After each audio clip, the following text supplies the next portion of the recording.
gre za dve stvari. Prva stvar je, da v bistvu sem ponovno strani Pascala Ripsteina dobil ponudbo za zaposlitev za delo v Švici. To je drugič in zadnjič.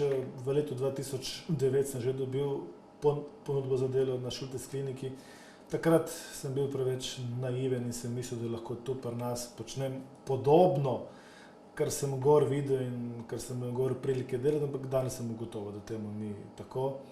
Tako da to je en del te zgodbe, skratka na mizo sem dobil ponudbo, ki bi jo v teh časih, v razmerah, v katerih je Slovenija, težko kdorkoli zavrnil, tako strokovne kot tudi strani finančne plati. Druga zgodba je pa ta, da seveda z delom v iniciativi, z opozarjanjem na nepravilnosti in anomalije v zdravstvenem sistemu sem se izpostavil. Skupaj z Erikom Brecljem sva nastavila svoj hrbet, dobila sva precej. Tisti, ki so odgovorni za ta sistem, so še zmeraj vsi na istih položajih, ne. Proti Eriku Breclju teče v bistvu postopek na zdravniški zbornici, ima tožbo, ker ne bi nekatere stvari delal malomarno, ima v bistvu dobil je opomin, zadnji opomin pred prekinitvijo delovnega razmerja na Onkološkem inštitutu. Sam lahko rečem, da v ustanovi, v kateri delam, zaradi stvari, ki sem jih javno povedal, nimam več podpore pri kolegih, prišlo je do v bistvu razdelitve. In v ortopedski kirurgiji, kjer veljajo principi timskega dela, kjer veljajo principi solidarnosti in kolegialnosti, če tega ni več, težko delaš. Eno z drugim, prvi in drugi del te zgodbe sta me spodbudili oziroma sem se odločil, da grem zaradi lastne eksistence, pa vendarle tudi zato, da lahko še naprej v iniciativi delam več in bolje, ker bom neobremenjen. Neobremenjen bom z nekim strahom, da se mi mogoče lahko nekaj zgodi. Namreč dejstvo je, da v Sloveniji, kdor glasno in jasno izpostavi nekatere probleme, ki so sistemski, nekatere probleme, za katere vsi vemo, ne, je nepriljubljen in jih tako ali drugače dobi po prstih. Kako so sprejeli sodelavci, nadrejeni, podrejeni to vašo odločitev? Pa tudi kako so gledali na to, da ste se izpostavili? V Sloveniji je namreč zelo velika težava, da se nekdo odloči, gre ven, zastavi svoje ime. Verjetno najprej dobi neko nalepko čudaka. Kako ste? Jaz v bistvu sem čudak že od prej, ker sem aktivno sodeloval in še vedno sodelujem pri Zdravnikih brez meja. Bil sem na misiji v Nigeriji, tako da to nalepko imam že dalj časa. Ko sem se izpostavil, moram reči, pri kolegih je bil odziv negativen. Bila je tišina kot v grobu, kar kaže seveda na nek strah. Na drugi strani so me pa vsi ostali zaposleni, se pravi medicinske sestre in vsi ostali na hodniku ustavljali in podprli. In tako je tudi danes. Ko sem seveda oznanil in dokončno tudi podpisal sporazumno prekinitev o zaposlitvi, me večina sodelavcev, bi rekel, zdravstvene nege in ostalih ustavlja in mi seveda pravijo, da jim je žal, ne.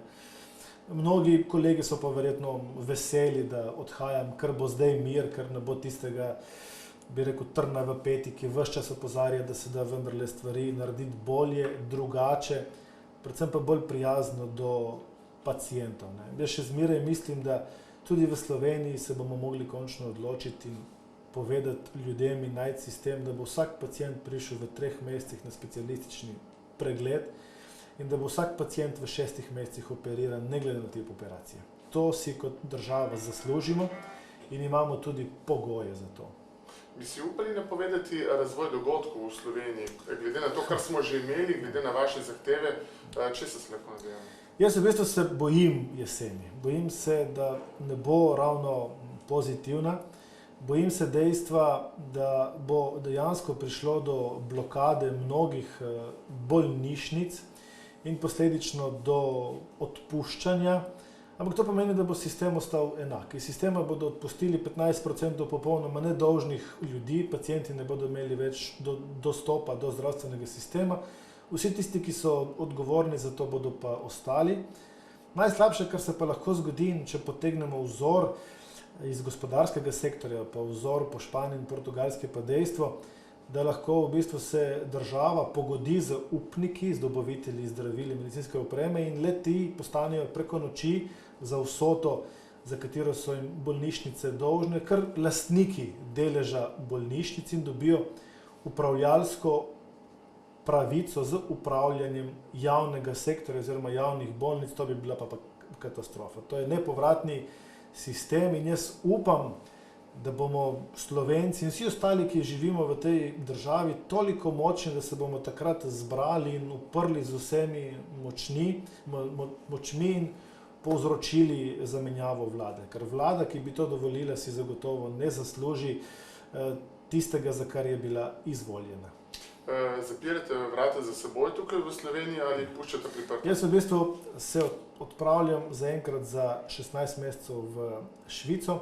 Vrata puščam odprta v dobi enega leta, toliko in sem si kupil nekaj časa. Če se bodo spremembe zgodile in se bo sistem spremenil, sem se pripravljen vrniti kadarkoli, ampak seveda z nekimi sogovorniki, z nekimi jasnimi dejstvi. Če v enem letu ne bo nobenih sprememb, bom po Švici podpisal pogodbo za nadaljnjih 6 let dela.